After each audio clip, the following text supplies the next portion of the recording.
Tonight, a family's anguish after a young man was brutally stabbed to death in a Derrimut park. His killer's still on the run. CFMEU members set to take to the streets in protest as their lucrative pay deals come under scrutiny. Victoria makes a bid for the Gay Games after dropping $500 million in the Commonwealth Games fiasco. Robert Kennedy Jr. pulls out of the presidential race and then endorses Donald Trump. The Little River community bands together to take on a freight giant wanting to move in next door. And the juggernaut Hawks steamroll into the September action, leaving the hapless Roos in their wake. This is Melbourne's 9 News with Peter Hitchener. Good evening. A gang of knife-wielding killers is on the run after slaying a 28-year-old man at a park in Melbourne's west. Police believe the attackers fled on foot. The victim's distraught family rushing to the murder scene. Amber Johnston has the details. Raw, heartbreaking grief. It's hard to watch, even harder to hear. Their loved one, Kiom Atum, stabbed to death at Balmoral Park in Derrimut, just metres from his home. I don't feel safe leaving the home because it's right across the way from my home. I'm just really scared. The 28-year-old was last seen around 9 last night with 4 mates. Then at around 4:20 this morning, someone who was at the park at the time called police telling them that he had been killed. Attempts were made to resuscitate that male, but unfortunately he passed away. What should have been a morning for local sport turned into a crime scene that spanned the width of the Oval. We believe there may have been multiple or a number of people here that were seen to sort of disperse and run off. SES crews were called in to conduct line searches, finding several knives scattered throughout the park. There is nothing to suggest that it's gang related. It appears our victim does not have any links to any gangs. Blood splatters were discovered in the front yard of a family home, and a red sedan that was left at the football club was searched by forensic officers. A number of residents who live near the park say it's often the centre of antisocial activity. Quite frankly, they're fed up and terrified of the constant violence happening on their doorsteps. Really scary, really close to home. People are becoming a bit more aggressive. It was only a year ago that a 14-year-old boy was stabbed at this very same park in a Halloween attack. He was taken to hospital with non-life-threatening injuries, now back home with his family, while another tries to process this morning's tragedy. Let's go live now to Amber at police headquarters. Amber, what's happening with the hunt for the killers? Well, Pete, it's still happening as we speak right now. Homicide detectives don't know exactly how many people they're searching for tonight, but they do suspect that it is more than one attacker, just based on the number of knives they found scattered across that oval. They're also asking anyone who might have been driving past Balmoral Park around 4 o'clock this morning to check their dash cams for any vision. They've also reassured locals that they will be upping patrols in that area just while this manhunt is ongoing. Amber Johnston reporting. Thank you, Amber. The scandal-plagued CFMEU will take to the streets next week to protest the federal government's takeover of its construction division. And the building industry is sounding the alarm, claiming disruptions could delay construction projects and push up prices. Amanda Kopp has more. The CFMEU is threatening more of this. Protests already planned in Queensland, WA and the ACT, with more to come, all sparked by Labor forcing the union's construction arm into administration, following allegations of corruption, intimidation and links to criminal gangs. But today, the industry raising concerns that any unrest could blow out building schedules and prices. We will see costs escalate for builders. We do not need to see that happen in the current environment where we're building more homes and more hospitals and more schools. Former CFMEU officials who were terminated yesterday, they can do whatever they want. They have no role anymore. Builders now also seeking legal advice to wind back former deals signed with the union. The union will tell the builder which subcontractor they should engage on a building site. It's about the restrictive clauses that means I cannot run my business. In a letter to union members, the new administrator says he has zero tolerance for crime and corruption, but adds that while administration comes and goes, the work of the union must endure. The union's national secretary has kept his job and is vowing to keep fighting. They make laws to attack us, but they can't take away our rights as union members. The CFMEU is here to stay. Amanda Kopp, 9 News. Despite wasting more than $500 million on a botched Commonwealth Games plan, Victoria has thrown its hat in the ring to host the 2030 International Gay Games. But as Mark Santomartino explains, the government hasn't even completed a proper business plan. They were last hosted by Hong Kong and will call Valencia home in 2026. Australia! But come 2030, the Gay Games could be Melbourne's event. We're in the running out here, so that's great. We'll see what happens. Melbourne is one of 7 cities on the shortlist, as is Auckland, Cape Town, Denver in the US, Edmonton in Canada, the capital of Taiwan, and Perth. I love Perth, but seriously, it's Perth. There is no comparison. Melbourne is a global city. Since 1982, the Gay Games, like the Olympics, has been hosted every 4 years. But unlike the Olympics, the 10,000 plus competitors pay their own way, keeping costs low, according to the community leaders driving Melbourne's bid with the help of Visit Victoria. I like the idea, but you can't trust the government of the day, and that's not political. Before we do anything, I think Victorians deserve to see what's the business case. We can't say whether it would be worth Melbourne hosting the 2030 Gay Games just yet because a formal business case has not been developed. The state says it's too early in the selection process to do so, with the final host city to be announced in November 2025. Victoria was the internationally recognised events capital of the world, and now we couldn't deliver a chook raffle. We are always interested in talking to people who want to have an event in this great state. Mark Santomartino, 9 News. 3 people are dead and at least 4 others injured after a stabbing rampage at a German festival. A large-scale manhunt is now underway, with police treating the incident as a terror attack. Europe correspondent Brett McLeod reports. A festival, now a crime scene, as emergency services fight to save the lives of the injured. Witnesses telling police that a man with a knife targeted people in the crowd. The attack unfolding in Solingen, near Dusseldorf, in Germany's west, around 10 p.m. Celebrations have been underway to mark the 650th anniversary of the city. The festival's organiser taking to a stage to alert thousands to the danger. We don't want panic here. Please don't run, he says. With the attacker still at large, heavily armed police moved in. Around 40 specialist vehicles surrounding the area, a helicopter searching from the sky. We have no information about a motive, this police spokesperson says. The area's Interior Minister revealing it's being treated as a planned attack. The local mayor paying tribute to those who lost their lives, posting on social media, "This evening we are all in Solingen in shock, horror and great sadness." The German government has been trying to toughen the country's rules around carrying knives in public, as the major manhunt continues tonight for the person behind this attack. Brett McLeod, 9 News. The race for the White House has taken yet another remarkable twist, with independent candidate Robert Kennedy Jr. deciding to suspend his campaign and back Donald Trump. US correspondent Lauren Tomasi has the latest. An extraordinary time in American politics, and tonight another twist in the race to the White House. Robert F. Kennedy Jr. side by side with Donald Trump. Hours earlier, the Independent suspended his presidential bid in favour of backing the former president. I've made the heart-wrenching decision to suspend my campaign and to support President Trump.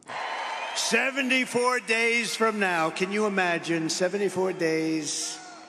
Then we gently move into that beautiful White House and we take over our country. Trump vowing to establish a commission on presidential assassination attempts in honour of RFK Jr., whose father Bobby Kennedy and uncle John F. Kennedy were both shot dead.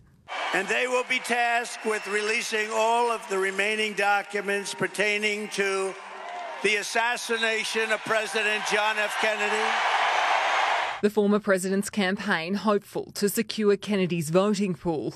A New York Times poll shows the Independent holds 4% of the national polling average, single-digit numbers, but in battleground states with razor-thin margins, those could be the votes which decide the presidential election.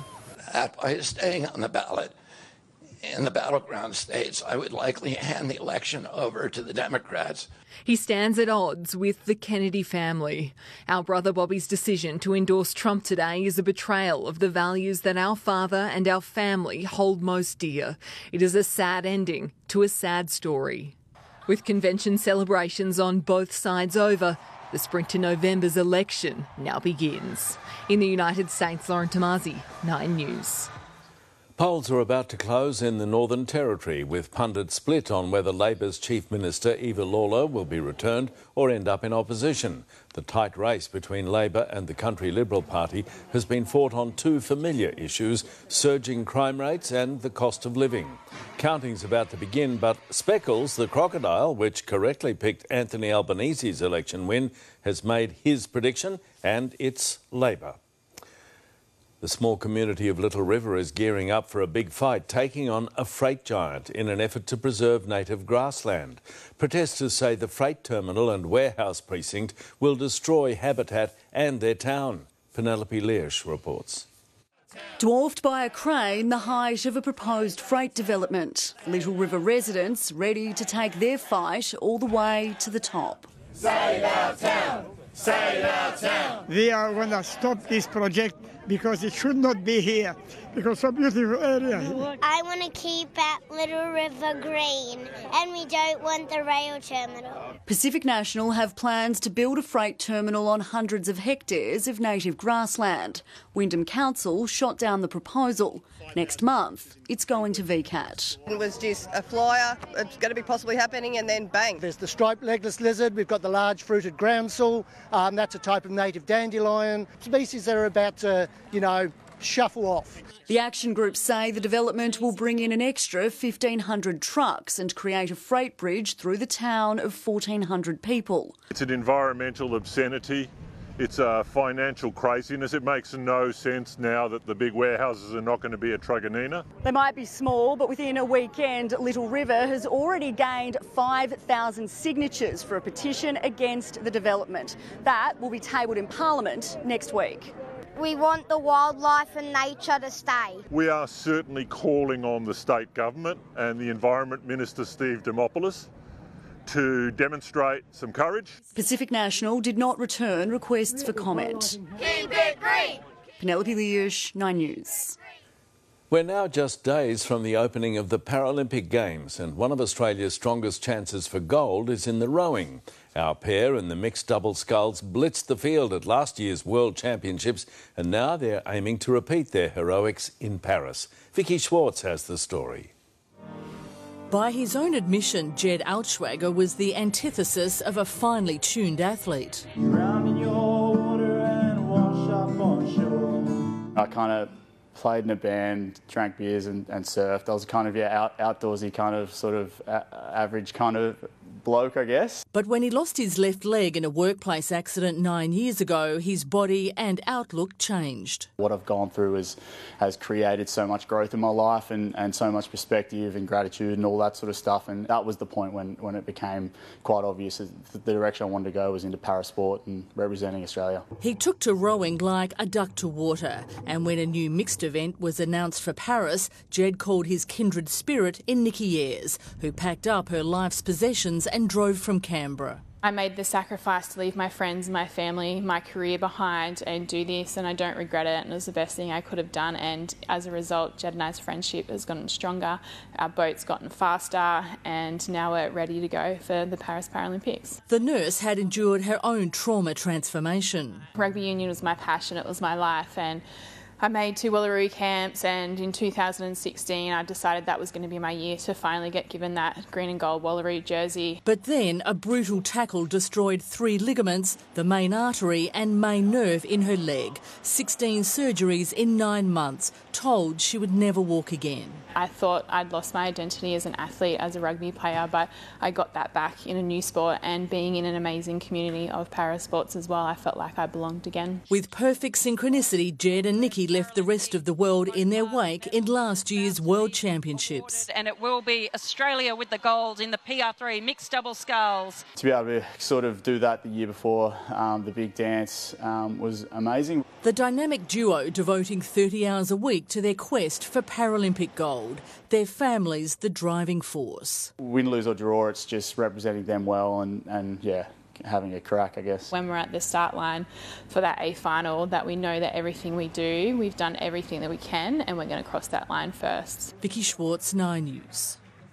Former Essendon player Jason Winderlich has posted an uplifting update as he continues his recovery from a broken neck. The 39-year-old shared a video of himself walking 3 weeks after he suffered the horrific injury playing local football. Winderlich says he's feeling very fortunate given the severity of the incident. Yoannidis is along now with a look ahead to sport. Thanks so much, Pete. Well, tonight the Cats lock in a spot in the top 4. Jezza was at his best in Geelong's 93-point demolition of West Coast. Jeremy Cameron, he's got 9, equalled his career best. It's all about playing your best footy at the right time of year. Also in sport, the Happy Hawks return to finals for the first time in 6 years. Cozzy set for a delayed start to 2025. Great Scott, an Aussie golf champ, winds back the clock. Oscar Piastri is flying high at the Dutch Grand Prix. And could this young man be our very own Usain Bolt? I say yes, but you can make up your own mind in sport, Pete. Certainly looks like it. Thank you, Nat. When 9 News Melbourne returns, a supercar driver turned PSO reunited with a commuter he helped save after a cardiac arrest. An oil tanker goes up in flames in the Red Sea. Investigations into what sparked the explosion. And delight as Werribee Zoo's rare white rhinos welcome the birth of a big, bouncing baby.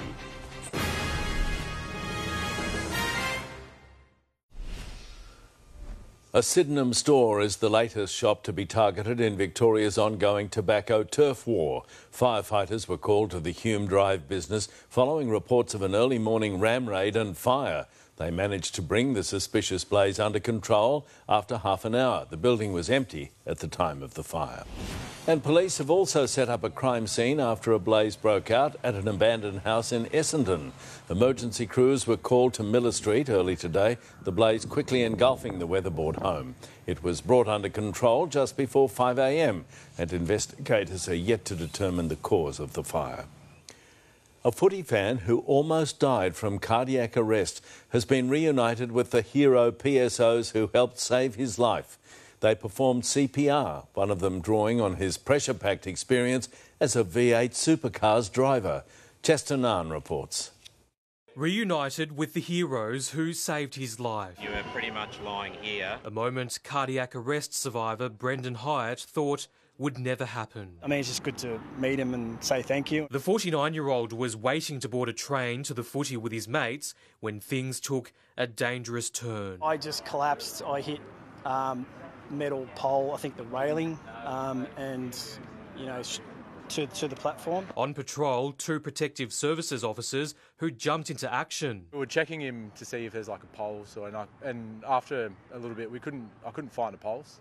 So then I've just said to Cam to start CPR. To make Brendan's luck even more extraordinary, one of the PSOs was former V8 supercars driver Cameron McConville, whose quick instincts kicked into gear. Funny how when the pressure's on, you revert back to that kind of racing, if that makes sense. When you're under pressure, you just need to keep a calm head and follow what your muscle memory or your training is. He'd only been wearing the uniform for 7 months. Did you ever think you'd be saving lives when you were back then racing cars? Definitely not, definitely not. No, you could probably say I was risking my life a couple of times. Paramedics arrived shortly after and took Brendan to hospital in a critical condition. Brendan is very lucky because only 1 in 10 Australians survive a cardiac arrest outside of hospital. Remarkably, he's now back on his feet, able to thank the first responders who helped him. As grateful as anyone can be, I think. I mean, like I said, to meet, to stand, to talk, to move. Oh, it's amazing. Like, to know that I had a little part in his survival, it's just amazing. Chesternan, 9 News. A huge explosion on a Greek-flagged oil tanker has left the vessel adrift in the Red Sea. Yemen's Houthi rebels have claimed responsibility for the blast that caused a fire on board the ship. Experts fear it could now cause significant environmental damage. Indian President Narendra Modi has delivered a boost for Ukraine by meeting Vladimir Zelensky in Kyiv. The leaders discussed a peace plan for the region and signed documents of cooperation. President Modi avoided condemning the Kremlin's invasion, but says he's told President Putin this is not a time for war.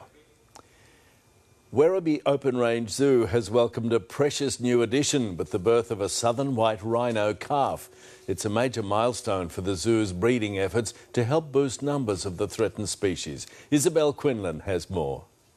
This not-so-little bundle of joy has defied all odds. So I'm just delighted for the staff that this one's so successful. Under the watchful eye of zookeepers, this southern white rhino calf took its first tender breaths in the early hours of the morning.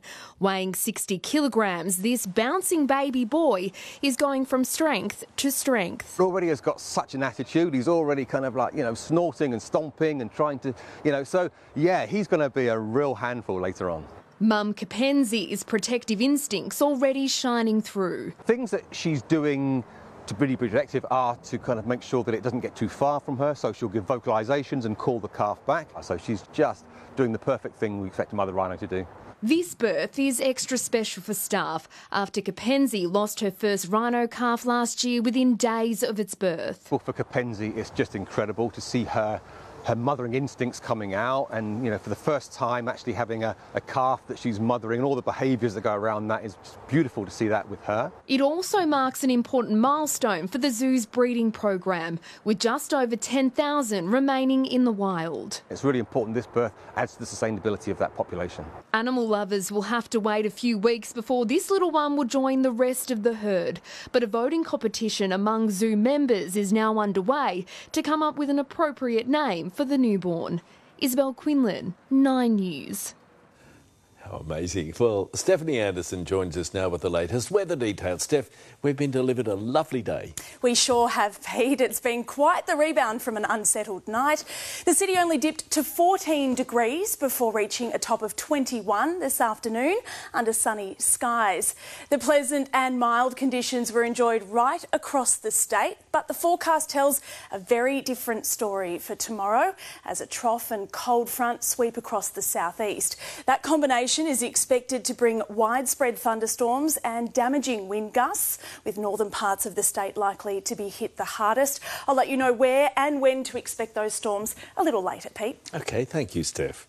Coming up after the break, a 5-car fender bender causes headaches for drivers on the Westgate Freeway. Beachgoers mesmerised as twin waterspouts put on a spectacular show. And shop till you drop. Joe Hall meets the young Melbourne duo giving pre-loved fashion a second chance. 9 News, brought to you by Tucson Hybrid by Hyundai. Ever driven a better car than yours? Now you can.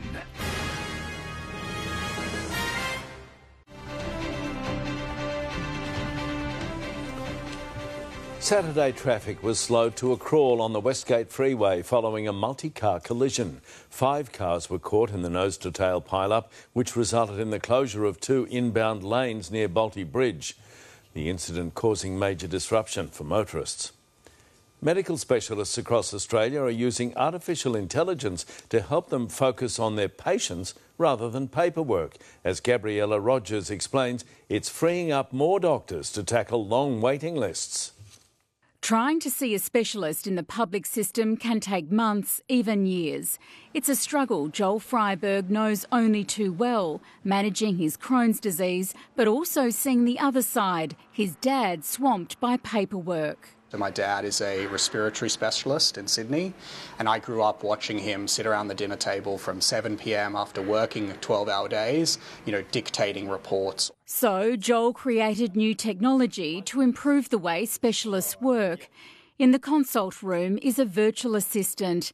The AI software listens, converting only relevant parts of the conversation into medical notes, and within seconds, a letter is prepared for the patient's GP. It's just made it so much more efficient. It's given me more time in my day. For Sydney breast cancer surgeon Dr. Susanna Graham, it saves her an hour or more each day compared to taking notes, dictating and typing. It can take a month for a letter to go back to a GP, and when you're talking about something like breast cancer, it's really vital that GPs are kept well informed.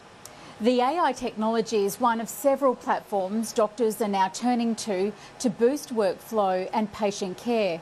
As for privacy, previously, having started a health insurance startup where we were dealing with the same sensitive data, you go through the same steps to secure your platform.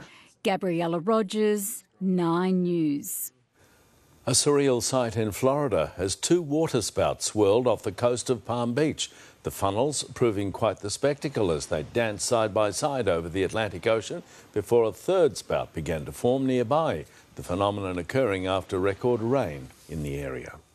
Meanwhile, strong winds have sent a trampoline flying sky high over homes on a suburban street in Alabama. It finally came back to earth, bouncing off a roof before falling into a front yard, upright and still intact.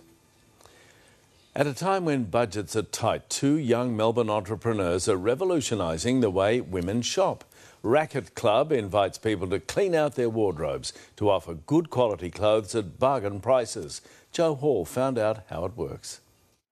You're looking at the wardrobes of 33 Melbourne women and not a car boot or market stall in sight. It's cathartic just to clear out your wardrobe and then you get an extra $1,000 in your bank account. It's the best feeling ever. The brainchild of Kelsey Monahan and Alice James, Racket Club is a clothing mecca for buyers and sellers of all ages. So it's kind of very circular, and a lot of our rack renters are shoppers and our shoppers are rack renters. The clothes have to be in good condition and priced competitively. So what happens when you rent a rack? So for 1 week, it's $110. For 2 weeks, it's $200. You can put whatever you like on that rack, and we just take a 15% commission of whatever sells. So it's essentially like a little market stall that you don't have to stand at. In her own words, Helen Brown lost a lot of menopausal weight and none of her clothes fit anymore, so she rented a rack. Even though I could give them away, I also wanted to make a little bit of pocket money for myself and then invest in a new wardrobe. That pocket money amounted to more than $2,000, more than enough to keep the cycle going. Don't tell my husband any of this, please. Sarah Hine is sharing a rack with a girlfriend. I really like the idea of sort of recycling rather than putting it in landfill or, you know, one woman's trash is another woman's treasure. But it's not trash. It's a nice idea. It's just cash in your cupboard that you can otherwise be making over here. Gabby Tasnik is a 2-time rack renter with plans for a third. She's so far made almost $4,000. I've done heaps of Camberwell market stalls. You obviously have to wake up at the crack of dawn and man your own stall, and it's a lot of work and it's super tiring. So this is just the best option. Jo Dring made a killing recently, almost $2,000 from 70 items. The one 3 weeks ago, I kept refilling my rack. I was looking at the sales tracking, which on an app that you can have with the store, and my clothes were just flying off the shelves. You get to track your sales live. So as people buy your things, you get to see online when they sell, and you can top up your rack anytime to keep selling more stuff. Nearly half of Australians buy at least one item of clothing every month, with almost 84% saying the number one consideration is price. 40.4% value sustainability. People are becoming a lot more conscious to fast fashion, and they don't want to see their wardrobe go to waste. You may be watching thinking, what about the blokes? Well, the girls say there are good reasons there won't be any men's racks. Number one is they don't really shop. Normally they just kind of wait for their girlfriends to buy them clothes, which is what happens with us. The other things, they wear them into the ground. So with racks booked out until December, the girls are planning on a third racket club to add to Hawthorn and Malvern. Seems there are a lot of smart renters and buyers. You buy it here and then you rent a rack and then you sell it and then someone else gets to love it. Jo Hall, 9 News. Still ahead in the news, Melbourne's Ukrainian community unites in Fed Square to demand an end to the fighting. Alice Stoltz from Domain has the day's auction action as we take a look inside a Paran stunner and raise a glass. The historic Old Melbourne Jail's new lease on life, reborn as a whisky distillery.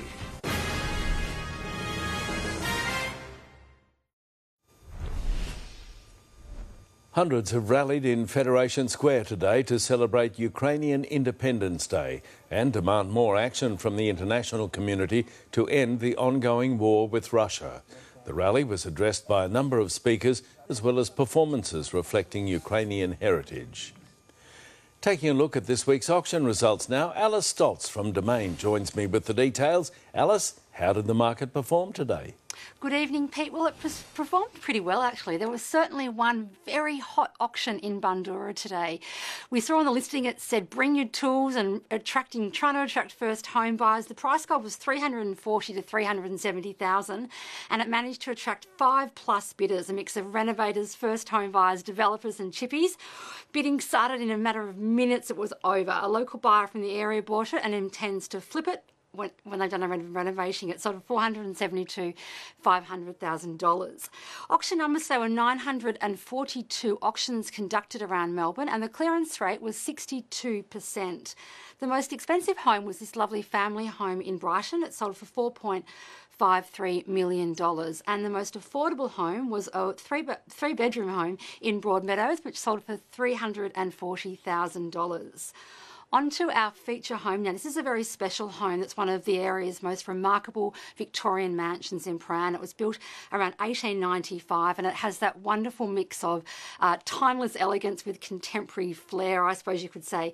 Inside is incredible opulent features such as that amazing grand staircase, incredible cornicing, arches throughout, amazing stained glass windows, and this lovely sort of contemporary edge to it in the kitchen and the living areas. It's got 6 bedrooms, and it's on the market for some $17 to $18.5 million, Pete.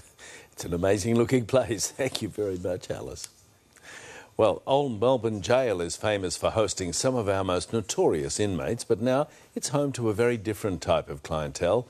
Cold, dark and imposing, its bluestone walls provide the perfect climate for ageing local whiskey. Penelope Leash explains. For almost a century, if you were arrested in Melbourne, you came here to the City Watch House. If these walls could talk, they'd tell you about Ned Kelly and Squizzy Taylor. Talk to you later, Taylor. The cells are still packed, but not with prisoners. Right now we've got around 12 barrels of whiskey, probably around 1,200 litres aging. With the thick walls, it really creates a great temperature for aging whiskey. There's no real great temperature fluctuations. Cell 13, the perfect place to store the whiskey, Little Lon Distilling Co. began brewing during the city's COVID lockdowns. Whiskey takes two years minimum in Australia to age, and we had a small cottage, so we had nowhere to store these barrels. It's very secure, not too many people actually wanting to break into Old Melbourne Jail. They keep the tour groups out of it. Yeah, exactly. During the gold rush, the whiskey industry boomed, but come the 1980s, no whiskey was being produced in Australia.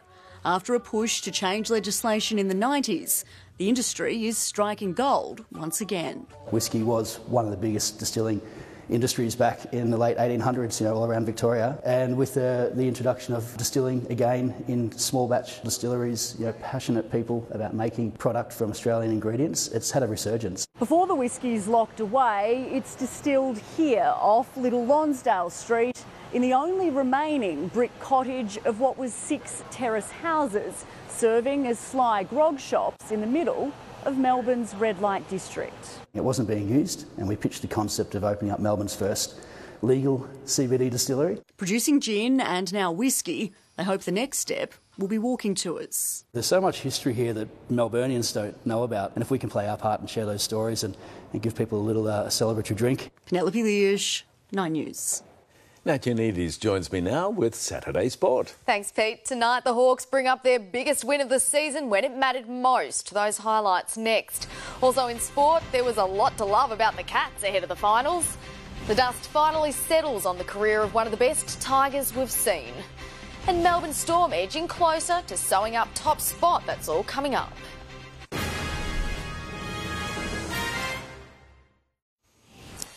Welcome back. Hawthorn will fly back from Launceston tonight as it prepares to play finals for the first time in 6 years. The Hawks locked in their spot with a 124-point victory against North Melbourne, their biggest ever win over the Roos. Nathan Curry reports. It was already party time, but the final result took things up a notch. And every other club fears what's ahead. Sam Mitchell and Jack Gunston looked emotional as they hugged on the siren as the younger Hawks got ready for their first taste of September. Just what might they achieve and how would they celebrate? Those first-timers shrugged off a tight first quarter. An early one for the Wiz, and he is going to celebrate hard. And had completely blown away the Roos by the second term. He has done that comfortably. What a weapon is the skipper. Booting 8 goals in the quarter. One eye open was all he needed. They led by 55 points at half-time. Couldn't miss from there. Doesn't. There's no joy in the North coach's box. But his old team, Hawthorn, just so many weapons. The wet conditions ruined some of the usual flair. There's not much better and more exciting sights in footy than Weddle. He's had 2. But there was no stopping Hawthorn. It's not easy unless you're Connor McDonald. The last quarter was heaven for Hawks fans. 10 goals to 1 as all the regulars warmed up for September. You can't leave him. You just can't. Watson. Elementary. For the first time since 2018, the Hawks are finals bound. How big are you prepared to dream this September, Hawthorn? Now it's just a matter of who they'll face in week 1. I think we'll be playing an MCG final, so to the 80+ thousand Hawthorn members, we're going to get an MCG home, a home ground final really. Nathan Curry, 9 News. A Jeremy Cameron masterclass has helped Geelong secure a top 4 finish and that all-important double chance. The star forward bagged a career-best 9 goals, including 7 with his first 7 kicks of the game in the Cats' demolition of West Coast. The last game of the regular season served as a training run for Jeremy Cameron. 7 straight, 7 kicks, 7 goals for Jeremy Cameron. The star Cat purred to life, kicking 9 goals against West Coast. He's got 9, equalled his career best, and I'm not sure he's done yet. It's all about playing your best footy at the right time of year, so it's good to build on what we've already done. With a top 4 spot on the line, Geelong left nothing to chance. Too easy. He's too good. Just too good, the Cats. Thrashing the lowly Eagles by 93 points to jump to 3rd on the ladder. We never take for granted how hard the game is and how difficult it is to get yourself in a position where you can finish top 4 and have a really good crack at it. The Cats bagged 26 goals, and even if fit, Tom Hawkins could struggle to get back into the side. I'm trying my best, but if I fall short, we've achieved enough, so hopefully just get back out and play. The big forward given an official farewell by the Geelong faithful, alongside Premiership defender Zach Toohey. Oh, they're up now! Because Zach Toohey in his last game of the Cattery nails it. I don't really know what to say other than you've given me some of the best years of my life. The only downside for Geelong, veteran Tom Stewart was subbed out at half-time with hamstring tightness, but should be okay for the first week of finals. Richmond has been handed the wooden spoon and will receive the #1 draft pick after losing to Gold Coast by 28 points at the MCG this afternoon. Still, the Tiger Army stuck around after the match to farewell Dustin Martin in style as he and fellow retirees Dylan Grimes and Marlon Pickett completed their lap of honour. Yeah, pretty emotional and just it's pretty surreal. It feels a little bit weird. I think after today it'll probably really sink in. As everyone knows, I love the club so much. I love you all so much. Yeah, that emotion was certainly on show when Richmond formed a guard of honour for Dusty and he made his way off the G for the last time as a Tiger. The match review officer has come down hard on Melbourne star Cozzy Pickett for his bump on Collingwood captain Darcy Moore. Let's go live to Nathan Curry in the newsroom. Nath, the forward looks set for a delayed start to 2025. Looks that way, Nat. He's been offered a 3-game ban, so not good news for Cozzy or the D's. It looked like this would be the case when the bump took place last night. The match review officer has deemed it high, careless and severe. The Demons have said they'll spend the next couple of days weighing up whether to challenge it, but the fact that after copping that bump, Darcy Moore was subbed out with concussion probably won't help his case. Also, Cozzy doesn't have the greatest record when it comes to the tribunal and the match review officer, so the D's will weigh that one up over the next few days. Tonight up north, the Bombers are taking on the Lions. Dyson Heppel's last game can confirm he is not the sub. He will start on the ground, so Bombers fans will get to see plenty of Dyson. for the last time. The Swans are taking on Adelaide as well, and there's a late change for that one, Nat. Isaac Heaney is out, so that's a big blow for the Swans tonight. Huge blow for the Swans. Thanks, Nath. Melbourne Storm is looking to take another step towards cementing the NRL Minor Premiership. In their final home game of the regular season, Storm are out to put on a show for their home fans against the Dolphins. How long can they hang on for the Dolphins? Pappenhausen goes long. Yes, sir.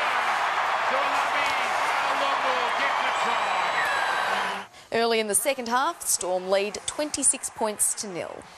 Aussie veteran Adam Scott has set a new course record to sit top of the BMW Championships leaderboard. The 44-year-old shot an impressive 9 under 63 at Castle Pines to take a 3-shot lead at the halfway mark of the second PGA Tour playoff event. Excellent. What a shot. It's pretty elegant. And how's this for full circle? This course is where Scott made his PGA debut some 24 years ago. Formula One star Oscar Piastri has picked up where he left off before the summer break. He posted the second fastest time in practice ahead of tomorrow night's Dutch Grand Prix. Only Britain's George Russell could top the Aussie. Beautifully executed move there. Gasly gave him enough space, and Oscar Piastri got some good practice in how to overtake into the chicane. Meanwhile, Daniel Ricciardo was 13th, but had some fun on his return to the course where he broke his hand last year, saluting the turn where he crashed out. Well, could this be Australia's answer to Usain Bolt? 16-year-old Gout stunned the field at the Queensland State Athletics Championships, running the 100 metres in just 10.2 seconds. And to give you an idea of just how fast that is equal to the quickest run by any Australian at the Paris Olympics. So, Pete, I think we've just witnessed a star on the rise there. I think you're absolutely right. Thank you, Nat. Stephanie Anderson's back now with all the latest weather. Now, Steph, conditions, they should take a turn tomorrow. Yeah, that's right, Pete. I hope you soaked up the sunshine today because a cold front is heading our way and it's expected to bring thunderstorms and damaging winds with it. I'll have the details for you next.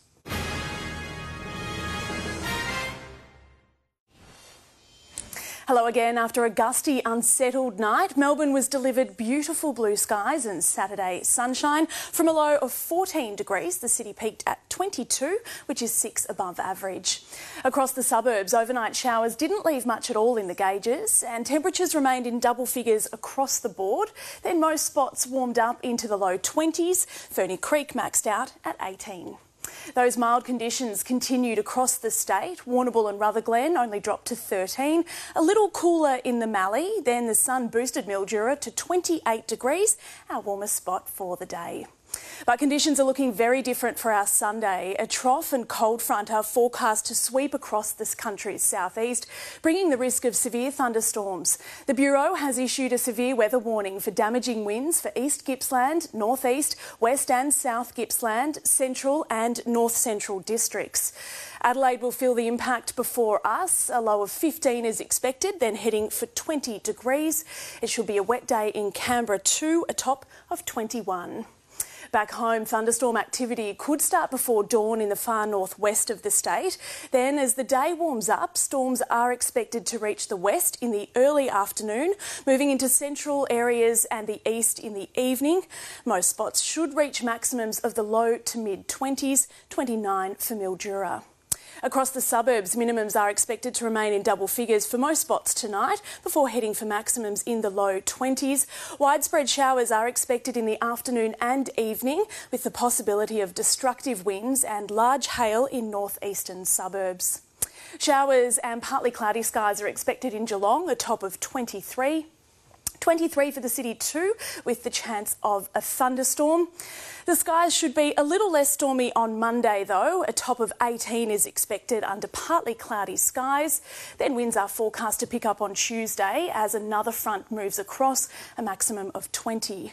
A shower or two Wednesday and Thursday with a top of 17 and 18 next Friday, 17 for next Saturday. So tomorrow is the start of a showery run. The city is expected to drop to 12 before reaching a top of 23 with the chance of a thunderstorm. And Pete, the key thing tomorrow is those gusty winds that are forecast, so people should really be prepared. OK, thanks for letting us know. Thank you, Steph. And Melbourne, that's what's news this Saturday. Enjoy your evening and good night.